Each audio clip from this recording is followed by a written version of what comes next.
नमस्कार मित्रों, आपका एक गुरु मंत्रा में फिर से स्वागत है।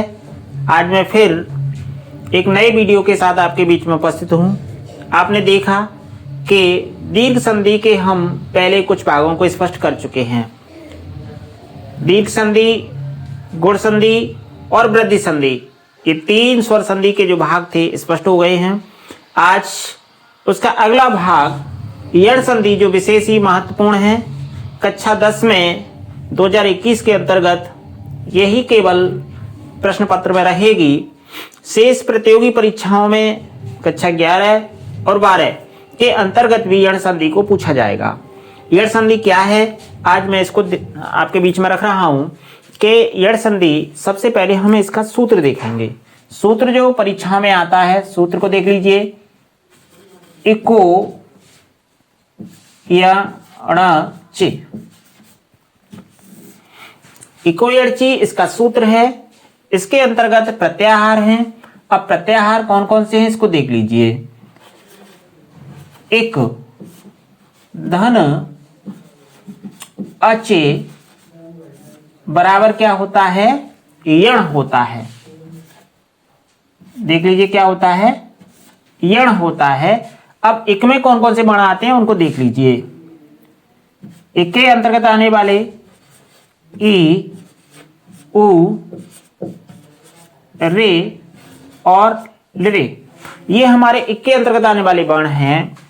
और अच के अंतर्गत असमान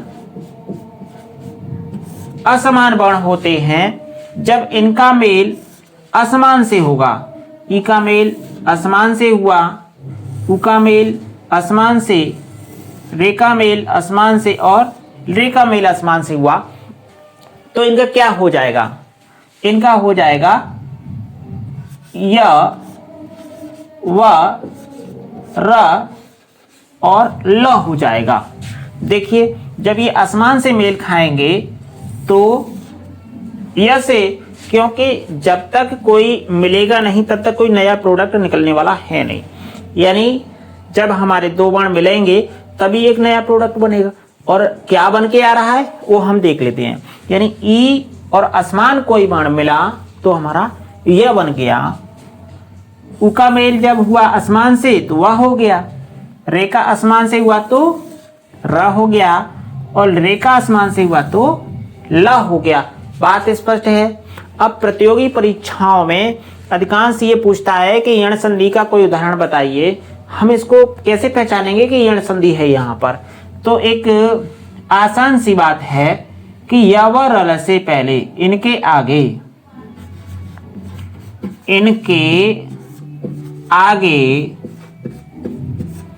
आधा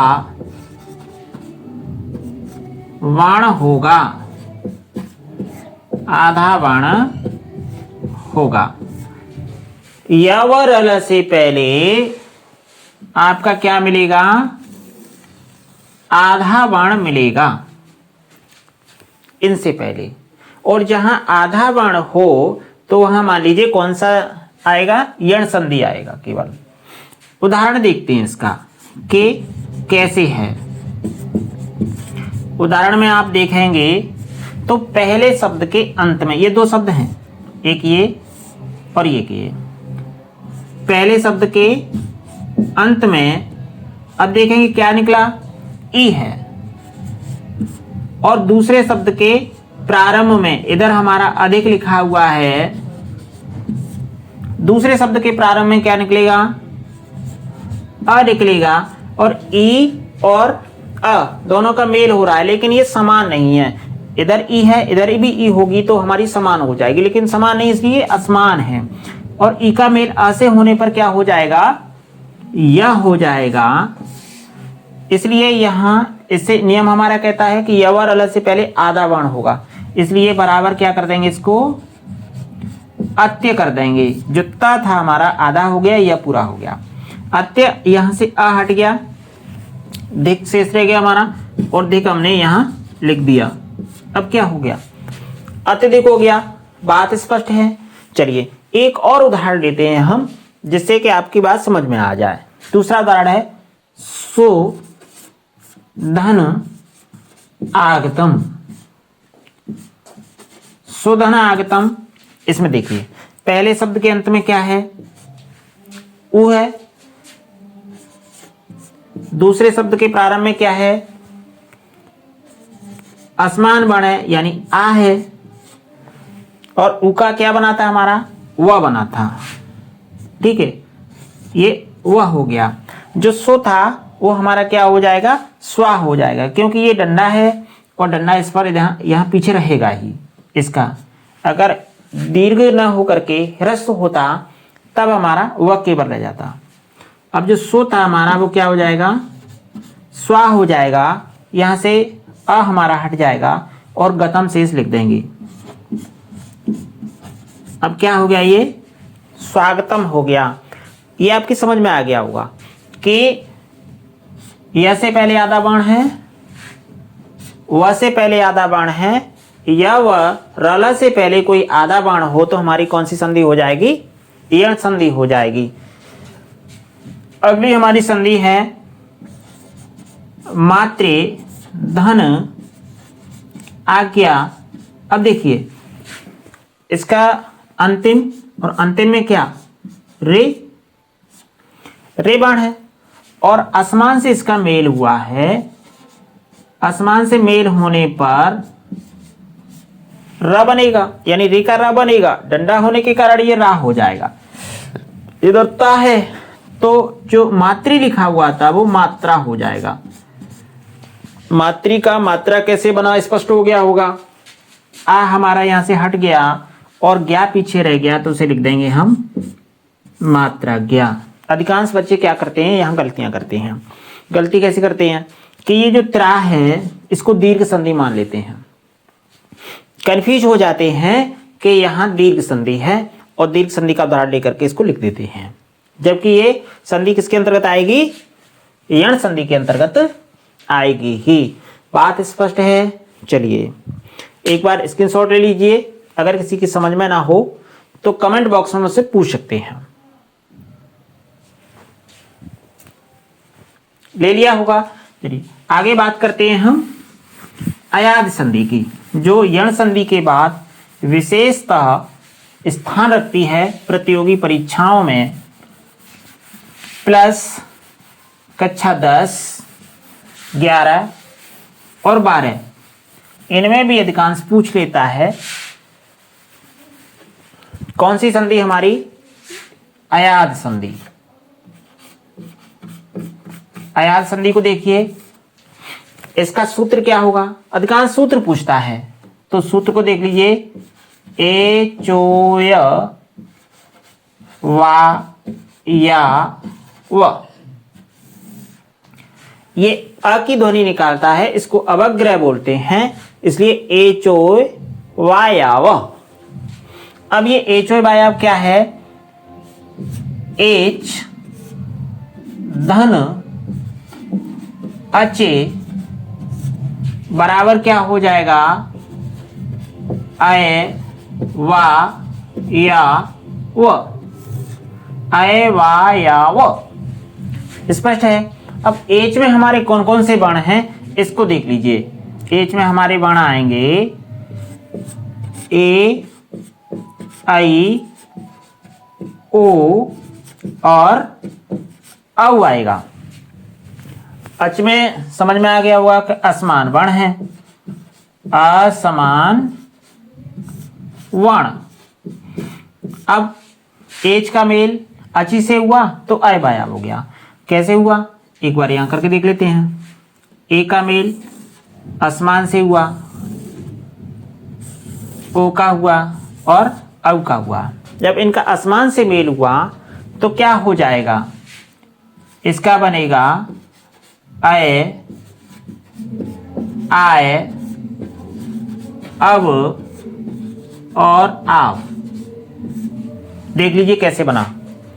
ए का मेल असमान से हुआ तो ए का बनेगा आय, आई का मेल असमान से होने पर आय हो जाएगा, अब का मेल होने पर अब हो जाएगा, अब का मेल आब हो गया।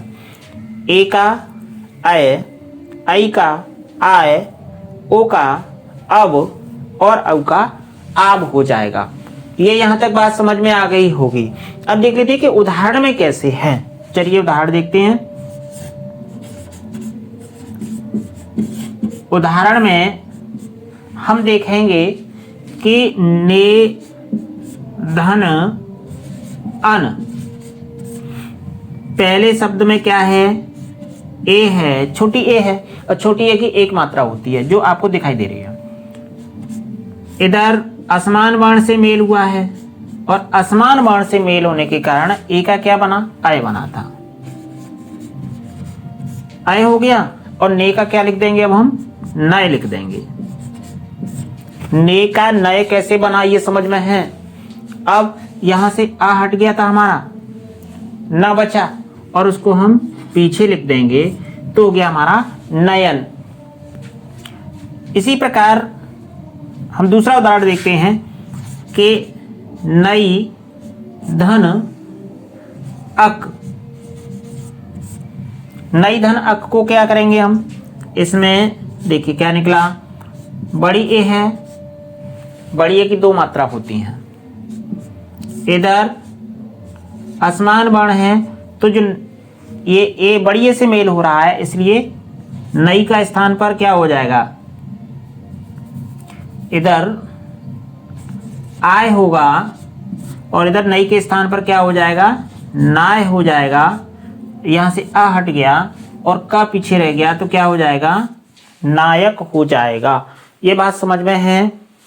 चलिए अब आपको मैं उदाहरण के लिए देता हूं जो आपको हल करने हैं, और उसके उत्तर कमेंट बॉक्स में देने हैं। प्रश्न नंबर 1 आप नोट करेंगे।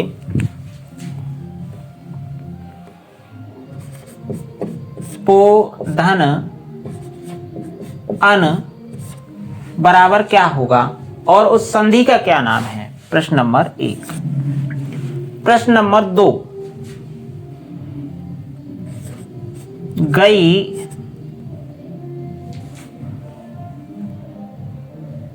धन अक बराबर क्या होगा और उस संधि का नाम बताना है आपको। तीसरा प्रश्न है हमारा, यद्यपि, यद्यप को विच्छेद करना है और उसका नाम बताना है कि इसमें कौन सी संधि है और किस प्रकार है। प्रश्न नंबर 4, य व र से पहले आधा वर्ण होने पर कौन सी संधि होती है। एक बार फिर समझ लीजिए, य व र से पहले आधा वर्ण होने पर कौन सी संधि होती है। और अगला 5वां प्रश्न है हमारा कि ए चोए वायाव किस संधि का सूत्र है और यह संधि किस संधि के अंतर्गत आती है। इन्हीं प्रश्नों के उत्तर आप कमेंट बॉक्स में देंगे। आशा करता हूं आपको वीडियो अच्छा लगा होगा। अगला वीडियो लेकर के आपके बीच में शीघ्र ही आऊंगा। लक्ष्य हमारा वही 2021 बोर्ड परीक्षा। यदि आप हमारे वीडियो से जुड़ना चाहते हैं, आगे के सभी वीडियो देखना चाहते हैं, तो सब्सक्राइब करें।